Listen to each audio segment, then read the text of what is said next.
Assalamualaikum warahmatullahi wabarakatuh. Alhamdulillah wassalatu wassalamu ala Rasulillah wa ala alihi wa sahbihi wa mawalah. Wa asyhadu an la ilaha illallah wahdahu la syarikalah wa asyhadu anna Muhammadan abduhu wa rasuluh sallallahu alaihi wa ala alihi wa sahbihi wa man tabi'al huda ila yaumil qiyamah. Alhamdulillah, puji syukur kita haturkan kehadirat Allah dengan segala rahmat dan karunia darinya. Kita peduli untuk memperbaiki amal.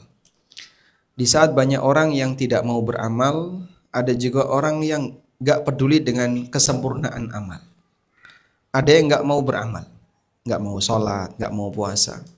Ada yang sudah beramal tapi asal-asalan. Yang penting pokoknya beramal, yang penting sholat. Sehingga dia tidak peduli dengan kesempurnaannya. Dan mungkin boleh kita sebut di antara ibadah yang sering jadi korban, di mana orang mengerjakan secara asal-asalan adalah sholat.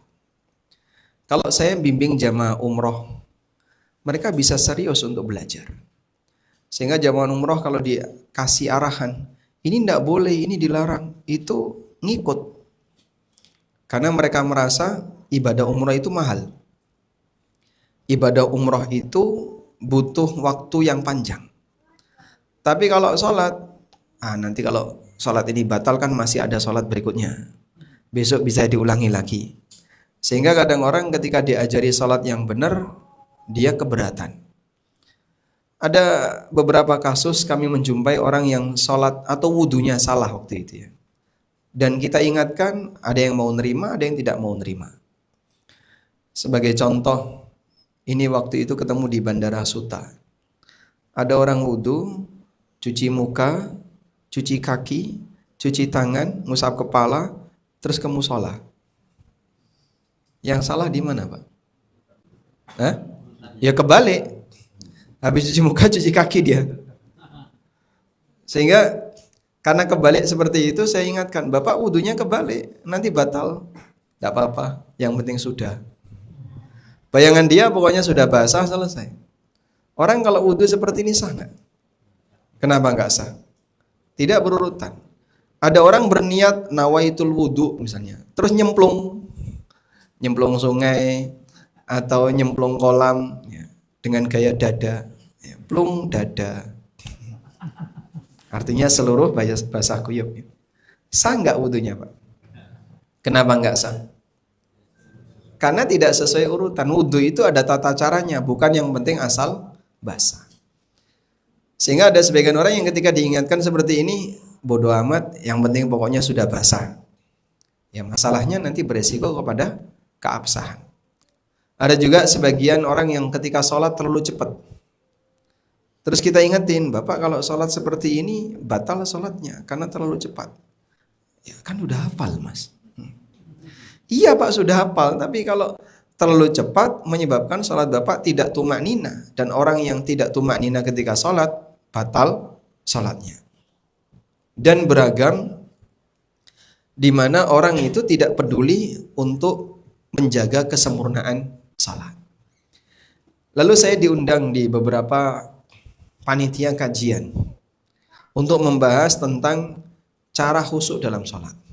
Sebelum buku ini hadir. Dan pada waktu kajian itu saya sampaikan, kunci untuk bisa khusyuk adalah ketika Bapak Ibu paham terhadap makna dari setiap doa dan bacaan yang dilantunkan dalam sholat. Sementara doa dan bacaan dalam sholat pakai bahasa apa, Pak? Bahasa Arab. Oh berarti kita harus paham bahasa Arab, Pak? Ya iya. Udah umur 60 suruh belajar bahasa Arab. Aduh, kayaknya ngejar waktunya nggak sampai. Dia merasa sudah tua, kok disuruh belajar bahasa Arab. Baik, usia berapa Pak? 60? 62. Setahun lagi maksudnya? Oh, Masya Allah. Berapa batas maksimal belajar bahasa Arab? Ya? Nggak ada.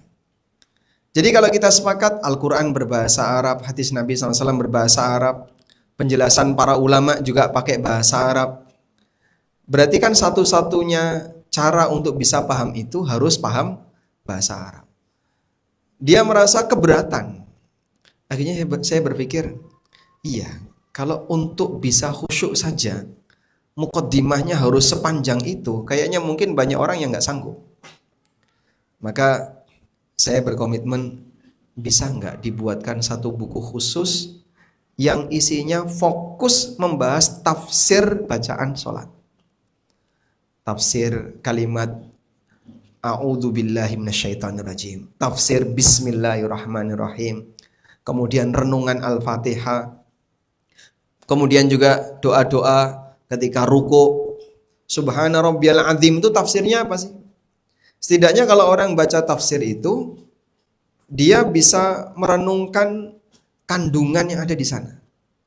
Waktu ruku itu apa yang harus kita renungkan? Akhirnya saya mencoba untuk mencari referensi apa yang bisa saya pakai untuk ini. Alhamdulillah, kita coba ramu, jadilah buku tafsir salat. Buku ini usianya sudah 6 tahun. Terbit bulan Sya'ban tahun 1441. Sekarang bulan Dzulhijjah tahun 1447. 2 hari lagi atau bahkan sehari lagi masuk tahun baru. Sehingga buku ini usianya sudah 6 tahun. Ada yang baru memegang buku ini? Yang baru? Belum pernah dengerin kajian buku ini? Ada? Ada. Bapak. Mungkin ada yang sudah pernah nonton di ANB Channel. Atau sudah pernah punya buku ini di rumah, sudah dibaca-baca. Alhamdulillah. Ya, kalaupun ada di antara jamaah yang ada yang baru berkenalan dengan buku ini, tidak ada masalah. Mudah-mudahan pertemuan Anda dengan buku ini menjadi titik awal untuk perbaikan sholat kita. Saya butuh memperbaiki sholat saya, Bapak Ibu juga butuh memperbaiki sholat Bapak Ibu sekalian. Kita semuanya butuh untuk memperbaiki sholat kita. Selanjutnya, buku ini dipinjamkan Pak ya. Jadi dipinjamkan atau sementara dipinjamkan oleh panitia. Jadi jangan dioret-oret ya. Belum jadi hak milik. Nanti akan kita gunakan untuk materi kajian di forum majelis taklim ini. Mudah-mudahan bisa selesai. Karena kita pernah bahas buku ini di forum kajian rutin tiap pekan, itu selesai 2 tahun. Rutin tiap pekan ya. Jadi ini rencanakan rutin tiap tahun. Hah? Tiap bulan. Masya Allah, Bapak harus sabar Pak ya. Kalau yang rutin tiap pekan bisa memakan waktu 2 tahun. Kalau rutin rencananya? Ya, sedapatnya ya. Sedapatnya. Kalau sekiranya nggak selesai dengan forum ini, Anda bisa baca sendiri di rumah masing-masing. Nanti bisa minta izin kepada panitia gimana caranya untuk bisa membeli buku ini. Baik, selanjutnya Bapak Ibu yang dimakan Allah, kita langsung masuk ke daftar isi. Cara pertama setelah kita dapat buku baru, di samping melihat judul muqaddimah, berikutnya adalah melihat dari isi. Inti dari buku ini adalah mengajarkan bagaimana orang bisa lebih khusyuk dalam sholat. Dan unsur khusyuk itu salah satunya adalah kekuatan untuk menghadirkan hati pada saat orang sedang melaksanakan sholat. Kehadiran hati itu bentuknya merenungkan isi sholat. Baik renungan terhadap gerakan maupun renungan terhadap bacaan. Nah, di bagian awal yang sifatnya muqaddimah, saya bercerita di situ. Pertama tentang cara mudah agar bisa khusyuk. Sebab ada orang yang bingung, khusyuk itu kayak apa sih Pak Ustadz? Jadi definisi khusyuk saja dia belum kebayang. Gimana dia bisa melakukannya? Membayangkan khusyuk dalam sholat aja dia tidak tahu. Saya punya beberapa tetangga yang beliau itu pernah ikut pelatihan sholat khusyuk di hotel. Mungkin sekitar tahun 2006, 2007 itu kan sempat viral ya. Dengan biaya waktu itu kurang lebih 1,5 juta sampai 2 juta. Waktu itu Pak ya, tahun 2006. Ya sekarang kalau konversi hari ini 1,5 juta dulu dolarnya berapa ya? Anggaplah misalnya 2 kali lipat ya. Jadi 3 juta untuk zaman sekarang. Kemudian saya tanya sama bapak-bapak yang sempat jadi alumni pelatihan khusyuk sholat itu. Coba Bapak jelaskan sederhana khusyuk sholat itu kayak apa sih Pak? Yang heran adalah jawabannya beda-beda Pak. Ada yang bilang, saya merasa bisa khusyuk dalam sholat kalau saya membayangkan di depan saya seperti serba putih. Ada kain putih tanpa noda. Sehingga saya merasakan khusyuk ketika itu. Ada juga yang mengatakan, saya merasakan khusyuk kalau saya sholat seperti berada di luar angkasa. Wah, terlihat bintang-bintang dalam suasana kegelapan malam. Ada yang membayangin, saya merasa khusyuk ketika saya bayangin sholat di depan Ka'bah. Ada juga yang bayangin saya khusyuk ketika sholat, seolah-olah ketika sholat saya berada di tepi sungai surga.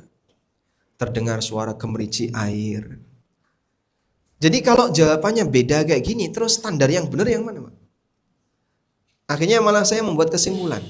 Oh berarti khusyuk dalam sholat adalah membayangkan apa yang menenangkan dirinya.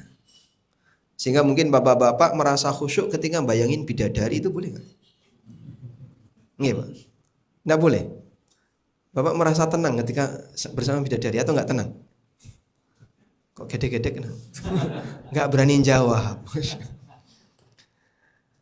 Kira-kira bisa nggak kayak gitu? Nggak bisa. Kalau seperti ini caranya berarti dia justru nggak khusyuk. Karena pikirannya malah melayang ke kanan, melayang ke kiri, entah melayang kemana. Dia malah tidak fokus dengan sholat yang dia kerjakan. Ada yang bayangin Ka'bah, ada yang bayangin di luar angkasa, ada yang bayangin seperti di tepi sungai surga, mendengar suara gemericik air. Apakah itu yang dimaksud khusyuk? Sehingga bisa nggak misalnya sholat tapi diberi back song.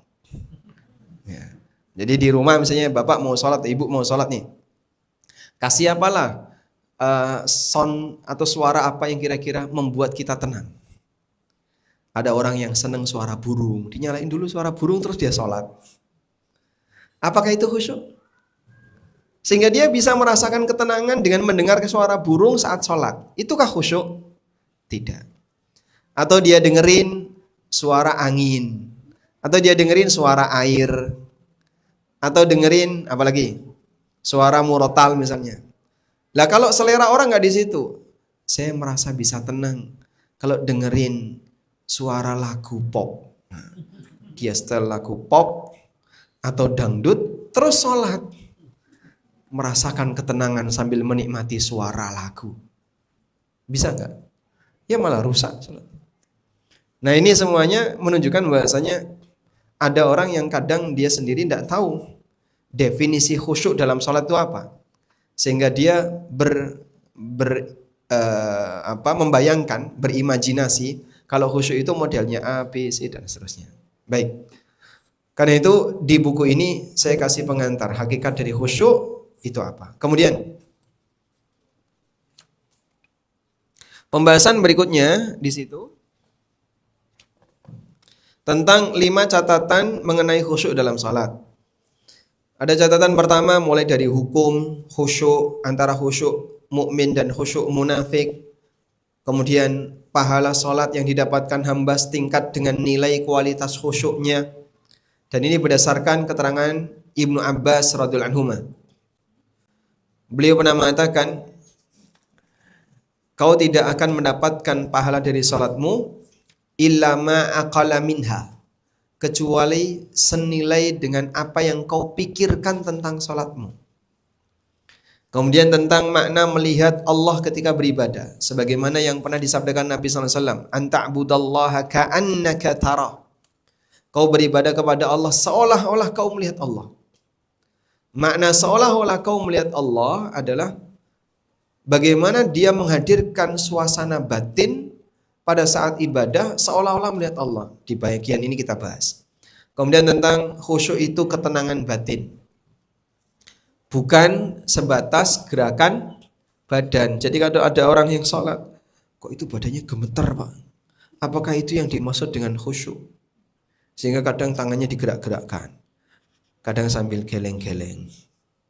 Itu khusyuk. Khusyuk itu amal batin, bukan amal fisik. Lalu mengenai makna sholat bisa mencegah dari perbuatan keji dan mungkar. Loh, kenyataannya Pak, ada banyak orang yang rajin sholat tapi koruptor. Ada yang rajin sholat tapi dia ahli maksiat. Itu gimana Pak? Dibahas di sini. Lalu merenungkan makna gerakan dalam sholat. Dalam setiap gerakan ada renungan apa yang perlu kita hadirkan. Saat Anda sedekap itu renungan apa yang bisa Anda hadirkan. Saat Anda rukuk renungan apa yang bisa Anda hadirkan. Ketika berdiri, ketika sujud dan seterusnya.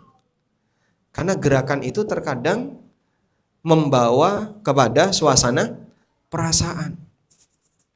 Misalnya seseorang menghormat gini ya, dengan gerakan hormat Pak ya. Ada nggak renungan yang dia hadirkan Pak? Ada. Sehingga dia hormat sambil merenungkan sesuatu. Dan itu ternyata salah satu di antara poin khusyuk dalam salat. Kemudian juga di sini ada pembahasan tentang 5 tingkatan manusia ketika salat. Kami sebutkan ada salat mulai dari level paling rendah sampai level paling atas.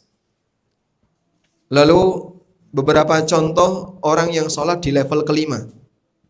Yang khusyuknya tingkat paling puncak. Sampai dia tidak merasakan apapun yang ada di sekitarnya. Saking khusyuknya. Sehingga disengat-tauan berkali-kali itu tetap bertahan. Ada juga yang dipanah berkali-kali tetap bertahan. Abbad bin Bishr ya. Kisah tentang Abbad bin Bishr mungkin Anda pernah dengar itu ya. Sepulang Nabi SAW dari perang Dzatur Riqa', Abbad bin Bishr diminta untuk jaga. Dipanah oleh orang musyrik. Kena badannya. Tapi beliau tenggelam dalam ayat yang dibaca dan beliau bertahan. Anak panah itu dicabut. Beliau bertahan sholat. Dipanah lagi, kena lagi. Beliau itu bertahan sholat. Sampai orang musyrik ini ketakutan. Ini jangan-jangan jin. Akhirnya dia yang lari.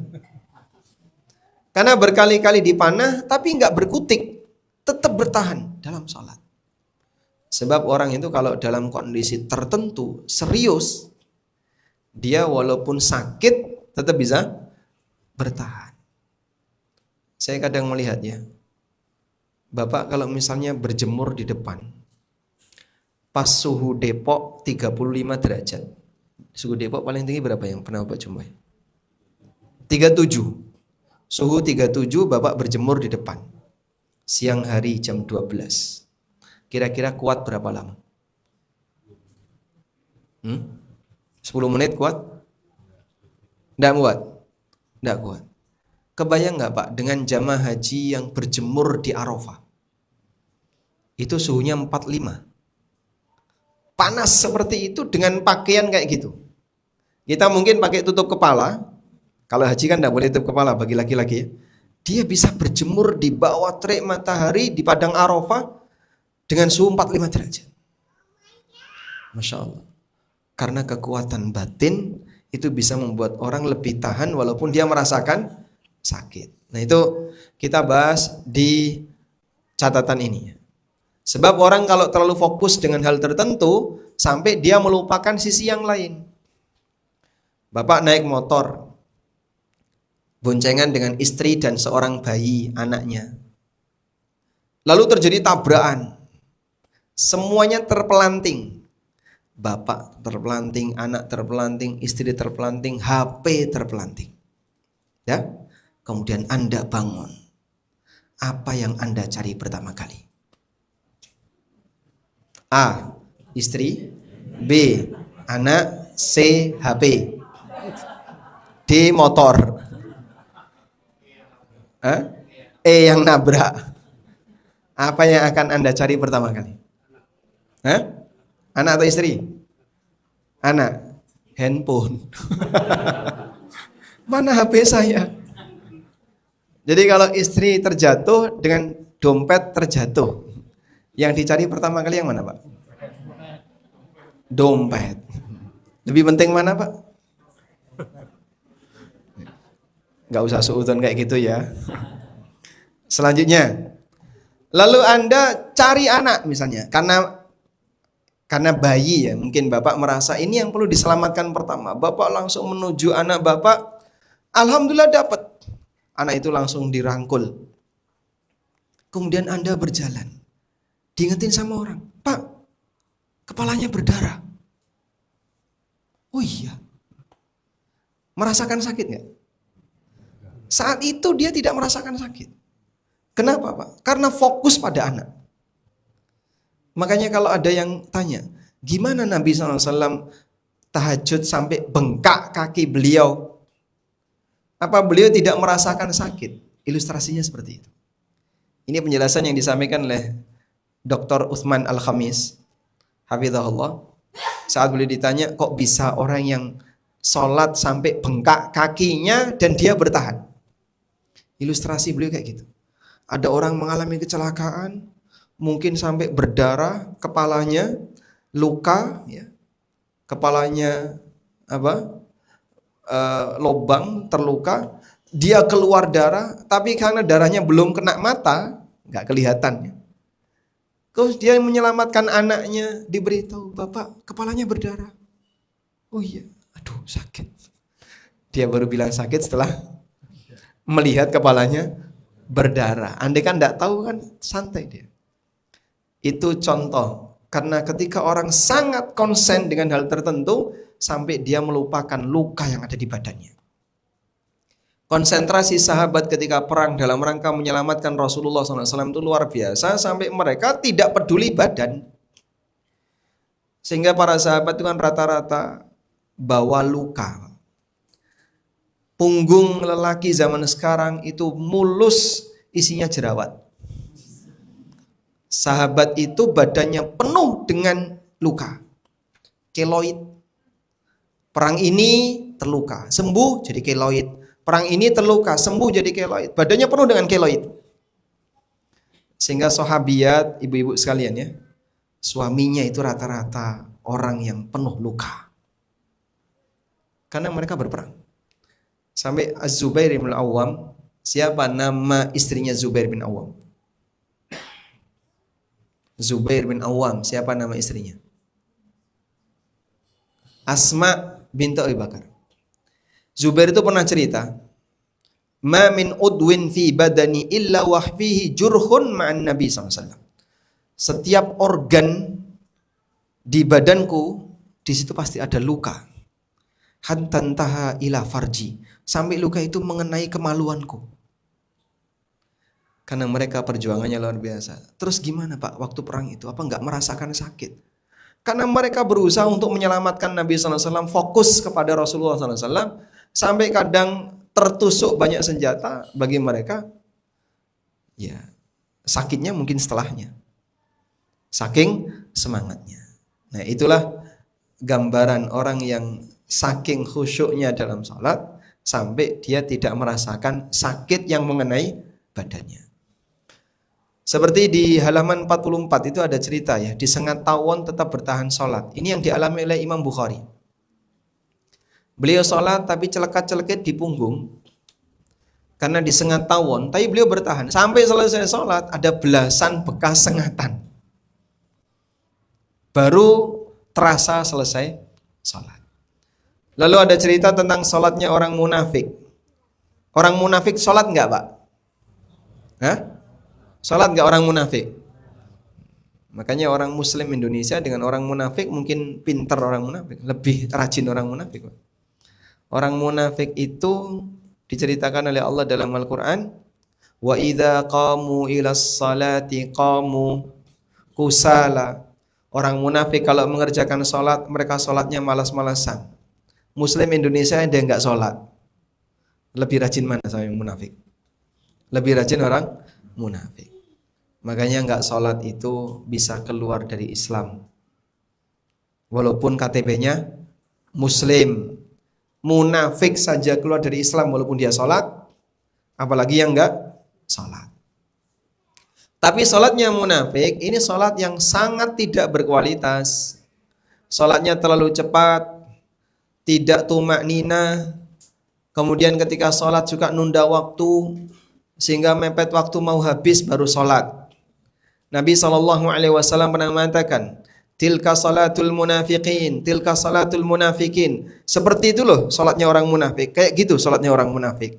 Yajlisuna yarkubuna syamsa, mereka duduk-duduk sambil lihat jam. Nanti baru jam 5, setengah 6. Maghribnya kan jam 6 kurang 15. Setengah 6, nanti setengah 6. 5 menit sebelum adzan maghrib, naqara arba'an, sampai ketika matahari mau tenggelam, dia mematuk 4 kali. Maksudnya cepat, sehingga digambarkan seperti ayam mematuk. Rukuk sujudnya cepat. Itu disebut oleh Nabi SAW, tilka salatul munafik. Itulah salatnya orang munafik. Makanya Bapak Ibu, kalau ada orang yang sholatnya seperti ini, sama seperti nggak sholat. Karena sejatinya itu adalah sholatnya orang munafik. Di situ saya sebutkan kisah Hudzaifah dan orang yang sholatnya salah. Hudzaifah pernah melihat ada orang yang sholatnya cepat, lalu ditanya oleh Hudzaifah, mundu mata tusalli mithla hadha? Sejak kapan Bapak sholat seperti ini? Orang itu menjawab, arba'ina sana, selama 40 tahun. Lalu Hudzaifah mengatakan, anta tusalli arba'ina sanatan ma tusalli, walau mutta wa huwa kadzalik mutta ala ghairi millati Muhammadin sallallahu alaihi wasallam. Kau selama 40 tahun salatmu batal. Kalau sampai kau mati dan salatmu seperti ini, maka kau mati tanpa membawa agama Muhammad sallallahu alaihi wasallam. Alias apa? Masuk kategori orang yang bukan bagian dari umat Nabi Muhammad sallallahu alaihi wasallam. Dan ternyata masalahnya apa? Terlalu cepat. Kebayang nggak Anda lihat orang yang sholat, kemudian Bapak Ibu bilang, Bapak sholatnya batal. Marah nggak dia, Pak? Apa kamu itu Tuhan? Kok bisa berani-beraninya ngomong sholatku batal, sholatku tidak batal? Dari mana kamu tahu? Ini salah dalam memahami status.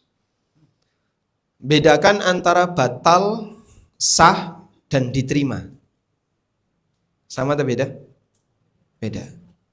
Kalau sah dan batal, ini kriteria lahiriah. Setiap orang bisa menilai. Tadi bapak-bapak yang sudah sholat duhur, sudah sholat duhur semua? Sudah. Saya mau tanya, mohon maaf Bapak, sholat duhurnya Bapak sah atau tidak? Cuma Allah yang tahu. Bapak ragu atau yakin? Yakin apa? Yakin sah. Bapak sholatnya sah atau tidak tadi? Insya Allah sah. Yakin? Yakin. Ada yang ragu sholat duhurnya sah? Kalau ragu tak suruh ngulang. Baik. Kalau sah kita bisa menilai. Saya sholat, seluruh rukun sudah saya kerjakan, wajibnya saya lakukan, syaratnya saya penuhi, saya tidak melakukan pembatal, sah. Bisa menilai. Bahkan saya bisa menilai sholat orang lain. Anda bisa menilai sholat saya bisa menilai sholat Anda. Yang kedua, diterima atau tidak. Nah, ini tidak ada yang tahu kecuali Allah. Baik, saya kasih hadiah umroh. Bagi siapa yang bisa jawab, silakan angkat tangan. Di antara Bapak Ibu yang yakin sholatnya diterima, angkat tangan. Ini Pak Ustadz. Karena kita tidak ada yang tahu. Sehingga untuk masalah diterima atau tidak, manusia tidak ada yang tahu. Saya tidak tahu apakah amal saya diterima atau tidak. Karena tidak ada pemberitahuan. Beda dengan di zaman Nabi Adam dulu ya. Maka Qabil dan Habil kenapa berantem? Terutama Qabil yang iri kepada Habil. Karena di zaman itu amal diterima itu diberitahu. Sekarang kan tidak ada. Sehingga amalmu diterima, ditunjukkan oleh Allah, diterima. Ini nggak diterima, diberitahu. Coba kira-kira, Bapak lebih senang mana? Diberitahu atau tidak diberitahu? Hah? Diberitahu. Mungkin Anda akan putus asa. Mungkin Anda akan putus asa. Aku udah sholat duhur sekian tahun, gak pernah diterima. Mungkin dia sholat duhur, barulah misalnya sekian kali. Kok hasilnya nol terus ya Pak Ustaz? Nol, ini nol lagi. Ini bener gak sih ada Tuhan? Malah meragukan keberadaan Tuhan. Mungkin Anda akan putus asa. Tapi anugerah Allah Subhanahu wa ta'ala, Allah tidak memberitahukan amal kita, dosa kita, dan catatan dari perbuatan kita. Andaikan catatan malaikat yang bertugas mencatat amal hamba dibocorkan ke hamba, ini loh Pak, sehari Bapak maksiat sekian kali, sehari Bapak melakukan amal soleh sekian kali, ini yang diterima, ini yang tidak diterima. Mungkin orang akan stres, Pak. Karena dia, kok apa gunanya saya nggak pernah dapat nilai sama sekali. Kita akan putus asa Pak. Tapi Allah rahasiakan itu agar hamba selalu punya harapan. Sehingga saat kita tidak tahu kita berharap. Makanya bagian yang tidak kita ketahui kita dukung dengan apa? Doa. Apa doa agar amal diterima? Allahumma taqabbal minna innaka anta as-sami'ul alim. Hafal ya? Allahumma taqabbal minna innaka antas samiul alim. Selanjutnya, celakalah orang yang rusak salatnya. Mengambil tafsir dari firman Allah, wailun lil mutaffifin, wailun lil musallin. Celakalah orang yang salat, alladzina hum an salatihim sahun, yaitu orang yang lalai dari salatnya. Dia rusak salatnya. Al-Quran menyatakan celaka, berarti yang salat tapi asal-asalan celaka. Ya kan yang penting sholat, bukan yang penting sholat. Sholat dan harus serius. Kalau yang penting sholat, belum tentu sah. Maka sholat yang asal-asalan justru lebih dekat kepada hukuman, kepada adab daripada kepada pahala. Anda ini lebih dekat dapat hukuman daripada diberi pahala. Wah kalau kayak gini gak usah sholat aja lah, tambah dosa. Sehingga muslim harus beramal dan harus serius beramal. Tidak boleh asal-asalan. Ada orang begini ya, kenapa kamu gak sholat? Loh Pak Ustadz, katanya la ikraha fiddin, tidak ada paksaan dalam agama. Maka beragama itu jangan dipaksa. Mau sholat mau gak sholat jangan dipaksa. Salah atau benar Pak? Salah atau benar? Salah.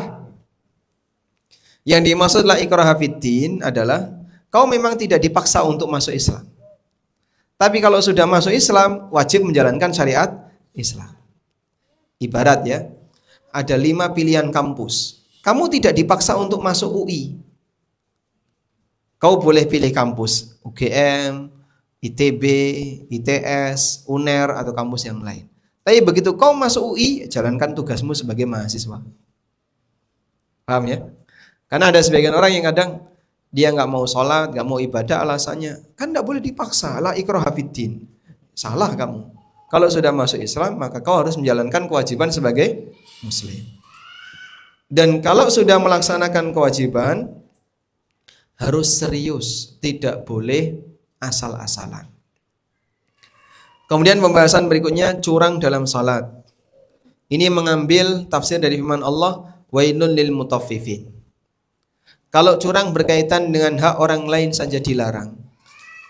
Dan Al-Quran mengatakan kecelakaan, apalagi curang terkait hak Allah Subhanahu wa ta'ala. Kemudian kita bahas sholat tanpa makna. Ada orang yang sholat tapi tidak khusyuk sama sekali, karena dia nggak ngerti tentang isinya. Di sini kami mengambil satu pelajaran dari firman Allah. Dulu ya, sebelum khamr diharamkan, para sahabat itu suka minum khamr sampai mabuk. Sehingga pernah suatu ketika Ali bin Abi Thalib minum khamr sampai mabuk terus jadi imam. Saat membaca qul ya ayyuhal kafirun la a'budu ma ta'budun, karena mabuk muter-muter enggak sampai ujung.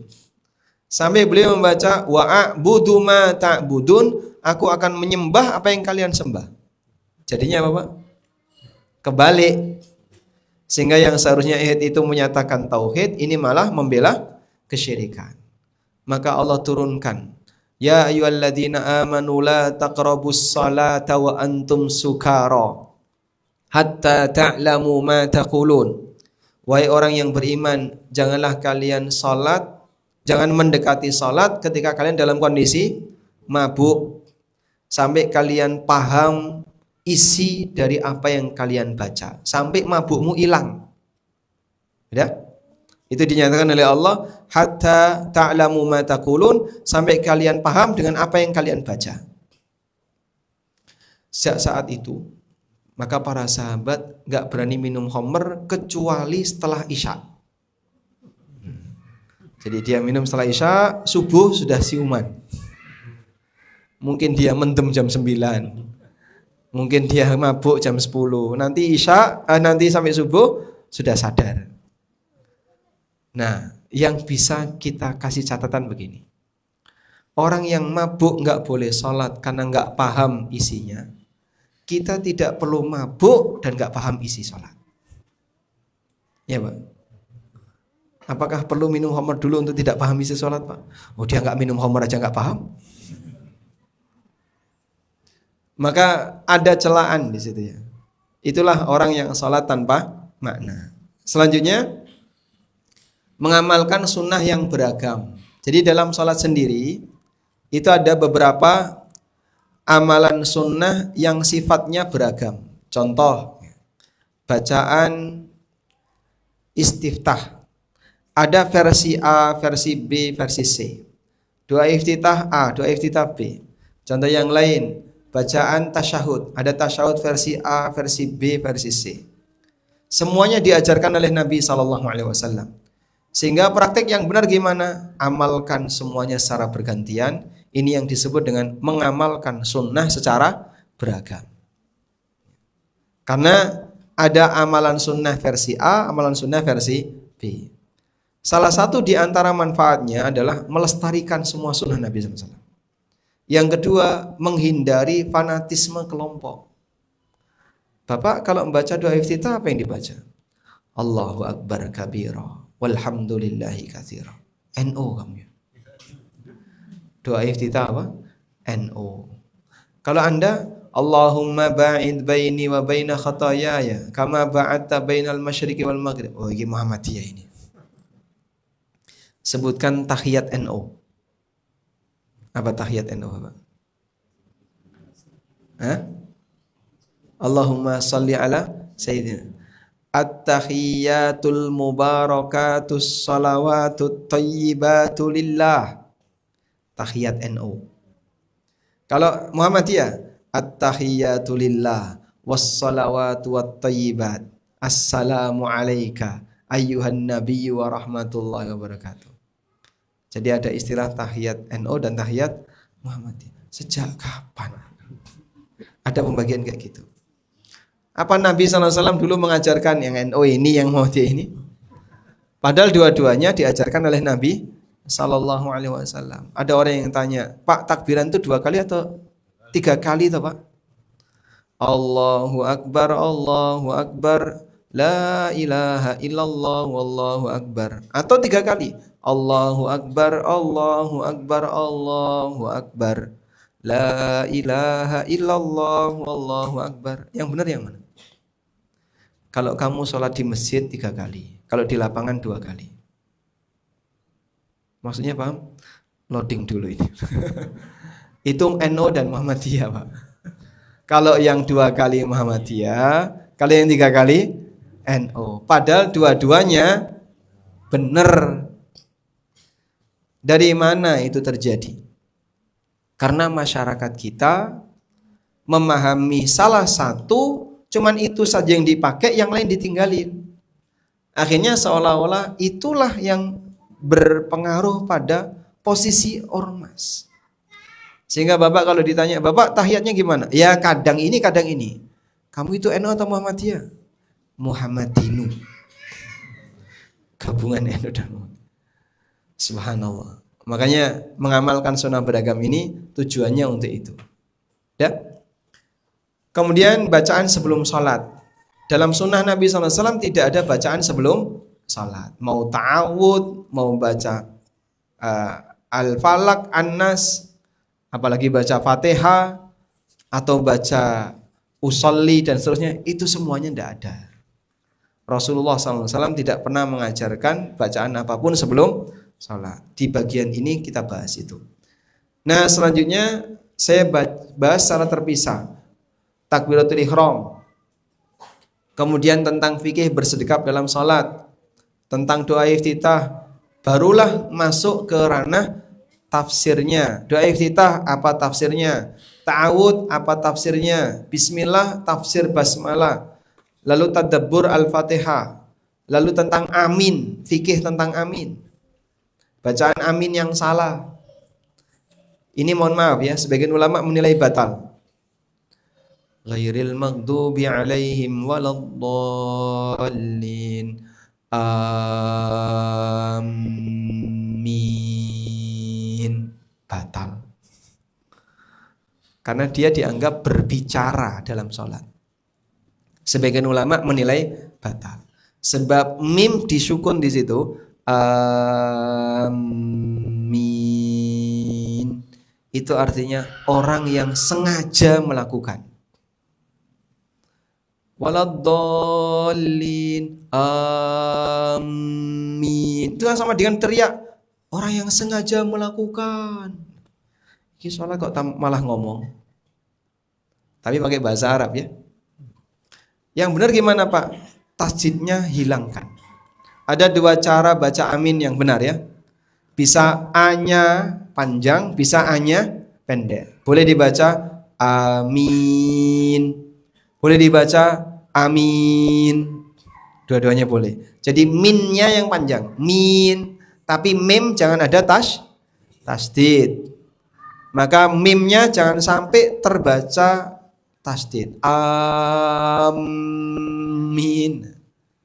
Ini pasti salah karena mimnya tertasdid. Paham insyaallah ya? Jadi bisa baca amin atau baca amin. Baik.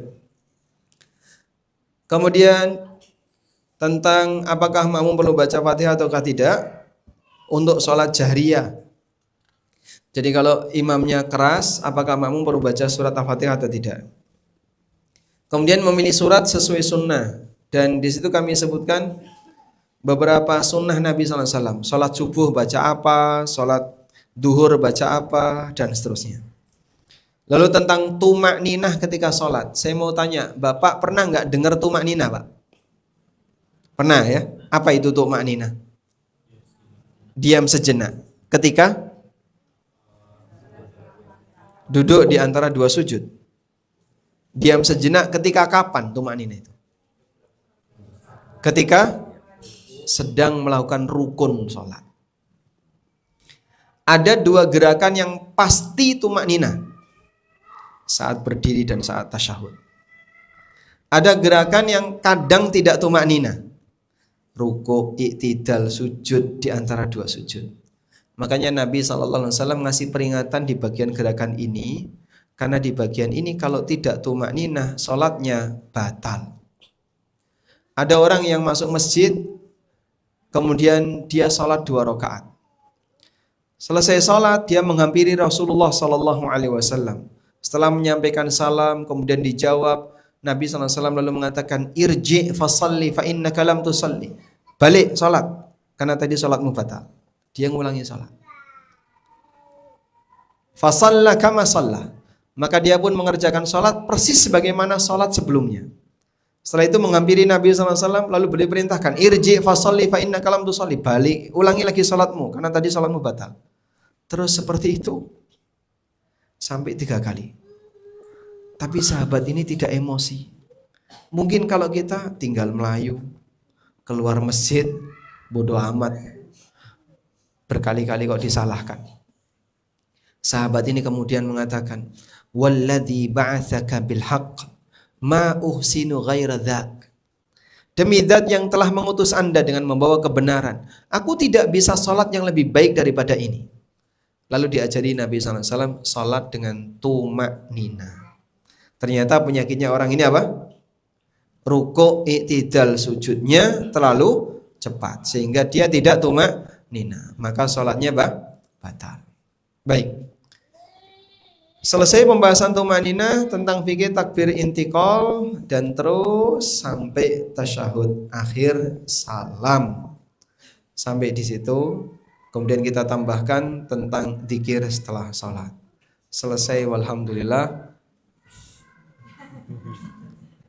Sekarang jam 2 kurang 15 menit. Kita maksimal jam 5. Jam 2 ya. Dari sini sampai ke Halim berapa menit? Setengah jam? 1 jam? Coba dicek. Karena saya harus sampai di sana maksimal jam 3. Ya, kalau perjalanan bisa lebih cepat daripada itu, kita bisa kajian jam 3.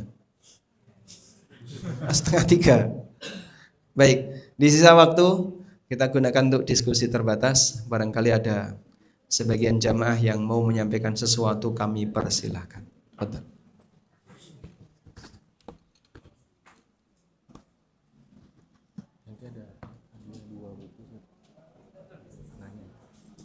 Hadiah 2 buku. Coba minta tolong. Bukunya judulnya ini, Mata Menata Wanita. Ada yang mau? Baik, silahkan. Tadi angkat tangan.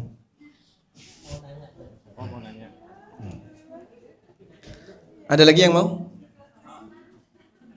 Pertanyaannya. Pertanyaannya adalah, sebutkan perbedaan antara rukun dan syarat sholat. Baik, Bapak silakan.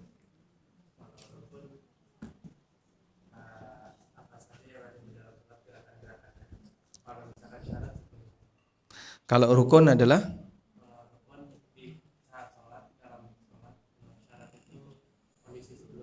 kondisi sebelum sholat. Kondisi sebelum sholat. Kondisi, misalnya balik itu syarat atau rukun? Balik syarat. Masuk waktu syarat. Wudu syarat. Baik. Sesuatu yang harus ada sebelum sholat namanya apa? Syarat. Kalau rukun, sesuatu yang harus ada ketika sholat. Masya Allah. Sudah nikah? Belum. Ini mau dikasihkan siapa? Ibu. Oh, ibu. Ada ibu di sini? Ada. Baik, silakan. Ya, baik Bapak Ibu, apabila ada pertanyaan kita ada waktu sampai jam 2.15 ya Ustaz, maksimal untuk berdiskusi. Mungkin dari Ikhwan dulu ya. Oh, baik Bapak. Silakan. Assalamualaikum warahmatullahi wabarakatuh. Saya Surya Syafaat. Ustadz, mohon maaf agak di luar sini. Ketika sholat itu guru saya waktu kecil tuh mengatakan bahwa jidat itu tidak boleh tertutup peci gitu ya. Jadi harus ke atas gitu. Sementara saya lihat banyak sekali yang pecinya sampai di sini gitu ketika sholat. Terus yang kedua ketika sujud itu kaki itu begini terus gitu. Padahal harusnya kan begini gitu posisinya. Itu hal-hal yang barangkali juga dibahas di sini. Barangkali saya belum baca. Itu aja dulu. Terima kasih. Assalamualaikum warahmatullahi wabarakatuh. Waalaikumsalam warahmatullahi wabarakatuh. Jangan pernah kita mengambil sikap dalam beragama tapi landasannya katanya. Kecuali kata dua, kata Quran dan kata hadis, atau pengamalan dari para sahabat. Sehingga katanya kalau kayak gini nggak sah, katanya kalau kayak gini nggak boleh. Nah, kalau sebatas katanya seperti ini tidak bisa dijadikan sebagai acuan. Dulu para sahabat ketika sholat itu banyak yang pecinya ke depan. Sehingga mereka waktu sujud di atas kain peci. Dan tidak masalah. Loh kenapa Pak? Kan harusnya jidat itu nempel. Baik, yang mengharuskan nempel itu apa saja? Anggota sujud kan 7, semuanya harus nempel. Berarti lutut dibuka enggak Pak? Disobek ini. Kan enggak nempel nih lutut. Pasti nang namanya lutut ketutup enggak? Ketutup. Nah kalau lutut ketutup gimana? Ya harus ketutup Pak, kalau enggak ya sholatnya batal. Kan dia batas aurat ya. Nah itu menunjukkan bahasanya bukan syarat anggota sujud ketika diletakkan di lantai atau di tanah harus dalam keadaan tidak tertutup dengan apapun. Enggak ada syarat itu. Sehingga orang terkadang membuat ketentuan sendiri tanpa dasar, terus dia pakai untuk menghakimi sholat dia atau sholat orang lain. Dan ini salah. Oleh karena itu, yang benar gimana? Dulu para sahabat ketika sholat ketutup.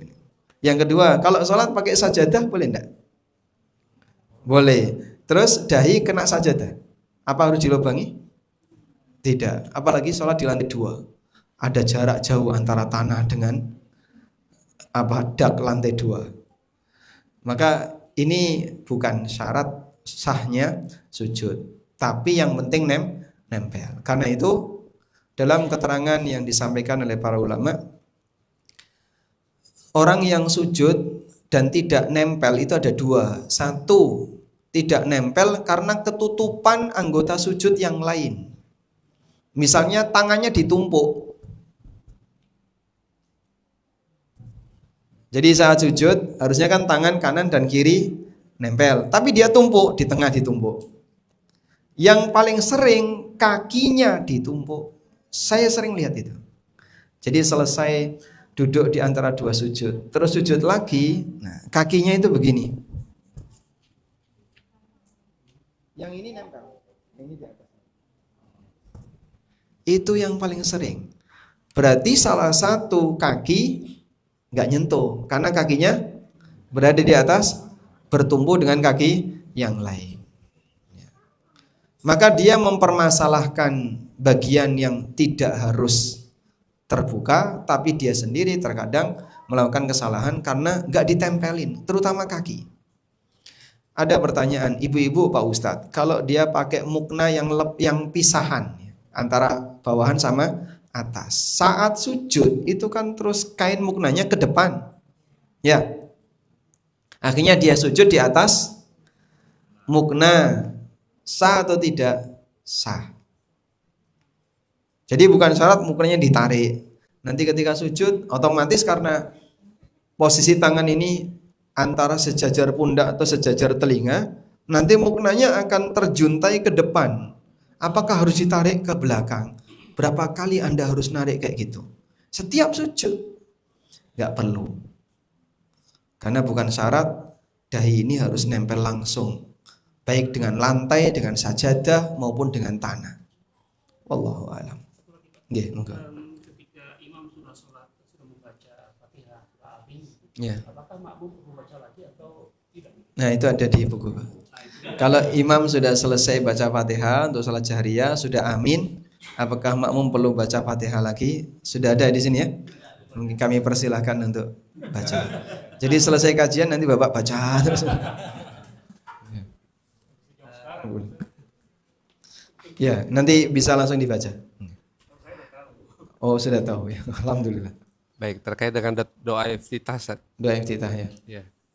Jadi yang bacaannya tuh inni wajjahtu wajhiya dan seterusnya. Ada juga yang mulainya dari inna sholati wa nusuki wa mahyaya wa mamati. Itu bagaimana Ustaz? Kemudian yang kedua, inni wajjahtu wajhiyal ladzi fatara inni wajjahtu wajhiyal ladzi fatara samawati, itu kan ada ayat dalam Al-Qur'an. Namun di akhirnya bukan minal muslimin tapi awal muslimin. Nah, ini gimana Ustaz? Baik. Tentang doa iftitah inni wajjahtu wajhiya lilladzi fataras samawati wal ardh. Ini disebutkan dalam riwayat tertentu dan Allahu Akbar kabira walhamdulillahi katsira disebutkan dalam riwayat tertentu. Jadi dua riwayat digabungkan. Maka dalam doa iftitah yang umumnya dibaca oleh sebagian masyarakat, Allahu Akbar kabira walhamdulillahi katsira wa subhanallahi bukratan wa asila. Inni wajjahtu wajhiya lilladzi fatara samawati wal ard, itu gabungan dua riwayat.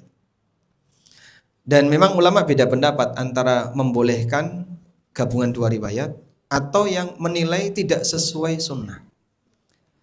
An-Nawawi rahimahullah menganjurkan.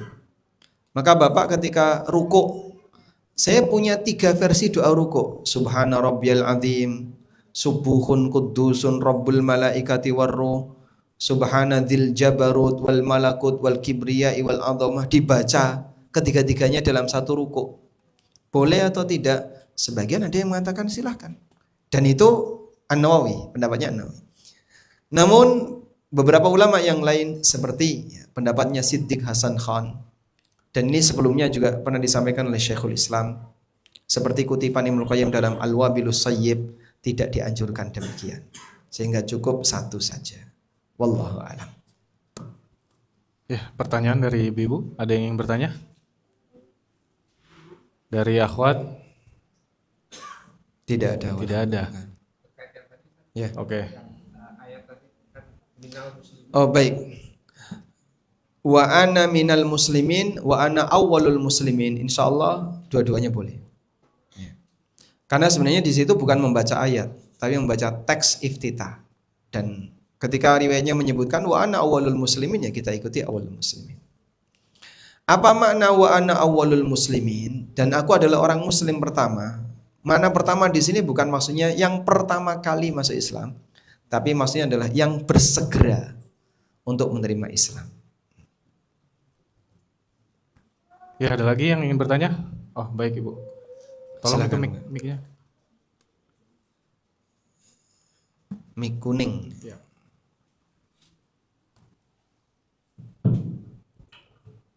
Assalamualaikum warahmatullahi wabarakatuh. Waalaikumsalam. Pertanyaan saya, bagaimana khusyuk dalam kondisi atau keadaan kita sakit, Ustaz? Bagaimana khusyuk dalam kondisi kita sakit? Ada orang yang normal dan dia disakiti. Ada yang sudah sakit lalu dia sholat. Mana yang lebih sakit? Orang kondisi normal terus disakiti. Kondisi normal sholat terus disakiti. Bisa khusyuk enggak? Nah, seperti Abbad bin Bishr tadi ya. Lalu Imam Bukhari, kemudian Abdullah bin Zubair. Beliau dalam kondisi normal lalu disakiti, dipanah, disengat tawon, tapi bisa khusyuk. Nabi SAW saking lamanya tahajud sampai bengkak kakinya. Jadi sakitnya baru muncul setelah sholat. Itu gimana? Bisa kok khusyuk. Nah kalau bisa khusyuk berarti yang sebelumnya sakit juga memungkinkan untuk khusyuk. Karena khusyuk itu suasana batin. Ada nggak orang yang sakit tapi mikir yang lain? Fisiknya sakit, tapi yang dia pikirkan inflasi, insya Allah. Yang dia pikirkan harga BBM naik, harga dolar yang semakin tinggi. Bisa? Sangat mungkin. Dan dia fokus di situ. Dikala dia sakit, akhirnya dia malah melupakan sakitnya, dia fokus mikir yang lain. Maka apakah mungkin orang yang sakit bisa khusyuk? Jawabannya sangat mungkin. Nah. Ya, baik. Ada lagi yang ingin bertanya? Oh, Nah, siap silakan. Bapak. Bismillahirrahmanirrahim. Assalamualaikum warahmatullahi wabarakatuh. Waalaikumsalam warahmatullahi Ustaz, ada satu hadis simpul-simpul ini saya menghafal detailnya, tapi kurang lebih simpul-simpul Islam itu mulai lepas satu persatu, kemudian dimulai dari hukum dan terakhir adalah sholat. Saya pernah baca hadis itu detailnya seperti apa? Karena ini hubungan dengan sholat, apakah memang meninggalkan sholat atau apa? Terima kasih Ustaz. Sebentar, hadisnya simbol-simbol awwalu ma yurfa minal abdi. Islam akan terurai simpul demi simpul. Nah, Setiap kali terurai satu simpul, manusia bergantung pada simpul setelahnya. ya, Simpul pertama yang terurai adalah hukum dan simpul terakhir adalah salat. ya. Kalau yang disebutkan dalam riwayat yang saya ingat ya, itu keterangan Umar bin Khattab radhiyallahu anhu. Beliau mengatakan yunqadu ural islami urwatan urwatan idh nasha'a fil islami man lam ya'rifil jahiliyah. Ikatan Islam itu terlepas satu demi satu. Ketika di tengah kaum muslimin ada orang yang tidak mengenal budaya jahiliyah. Ini pernyataan Umar. Tapi kalau seperti yang Bapak sebutkan, ini mungkin lebih tepatnya teks hadisnya seperti ini. Dari Abu Darda radhiyallahu anhu, Nabi sallallahu alaihi wasallam pernah mengatakan, "Awwalu ma yurfa'u min hadhil ummah al-khusyu' hatta la yura fihi khashi'an." Sifat pertama yang diangkat dari umat ini adalah khusyuk. Sampai orang itu tidak akan pernah nampak sebagai orang yang khusyuk. Ini disebutkan dalam hadis riwayat At-Tabrani. Kalau yang redaksi seperti Bapak tadi, saya kurang begitu tahu, ya, saya nggak paham. Jadi dua itu yang saya tahu. Umar menyebutkan simpul Islam itu terlepas satu demi satu karena ada orang yang dia nggak ngerti tentang budaya jahiliyah. Ini bahayanya orang kalau nggak ngerti tentang kesyirikan, bisa jadi terjerumus ke dalam perbuatan itu tanpa sadar. Maksudnya demikian. Tapi kalau maksudnya adalah apa yang pertama kali diangkat dari kaum muslimin, Nabi SAW mengatakan khusyuk. Ya. Kalau redaksi tadi coba saya cari di tempat yang lain barangkali nemu ya. Wallahu a'lam. Ya, baik. Ada lagi yang ingin bertanya? Kita masih ada waktu ini. Tidak ada kayaknya. Alhamdulillah. Baik, pas. Baik, mohon maaf mungkin kajian kali ini barangkali waktunya cukup singkat, 1 jam, dan di depan Bapak Ibu sudah ada buku yang insya Allah akan kita jadikan panduan. Saya berharap mungkin tidak harus dibahas bersama saya, barangkali juga bisa bersama dengan asatidah yang lain, dan di beberapa tempat buku ini dibahas oleh asatidah yang lain. Di Balikpapan ada juga ustadz yang info saya bahas buku antum. Di mana? Madiun, Jawa Timur ada juga yang menyampaikan bahas buku ini dijadikan sebagai kajian rutin. Sehingga kalau kita harus belajar tiap berapa tadi? Setahun sekali, maka mungkin terlalu lama Pak ya. Bapak usia sudah berapa Pak? 58. Berarti kira-kira 30 tahun lagi masih bisa ketemu nggak kita? Insya Allah. Baik, semoga semuanya bisa istiqomah dalam menjalankan ibadah, terutama dalam melaksanakan salat. Semoga Allah Subhanahu wa taala anugerahkan kepada kita sifat khusyuk dan bisa berupaya melaksanakan ibadah sebaik mungkin. Allahumma a'inna ala dzikrika wa syukrika wa husni ibadatik. Wa sallallahu ala nabiyyina Muhammadin wa ala alihi wa sahbihi wa sallam. Wa akhiru da'wana alhamdulillahi rabbil alamin. Wassalamualaikum warahmatullahi wabarakatuh.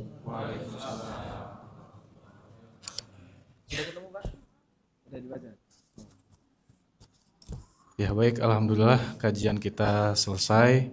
Maka tadi kata pesan dari Ustadz Ami bahwasannya memang kalau ingin membahas buku ini ya Ustadz dari awal